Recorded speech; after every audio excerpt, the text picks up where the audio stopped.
Сәлем достар, жираф пирогын дайындаймыз. Шоколадты, мусты пирог ең дәмді болып шығады.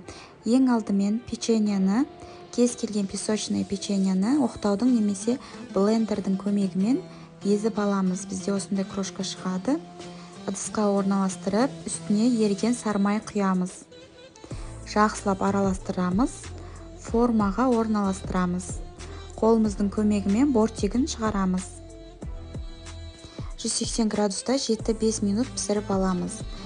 Начинкасын дайындаймыз. Сүт пен сливкиді жақсылап қыздырып, үстіне шоколад салып ертеміз. Жылы массаның үстіне жұмыртқа саламыз. Бізде осындай начинка шығады. Формамызға құйып, тағы да 180 градуста пісіріп аламыз.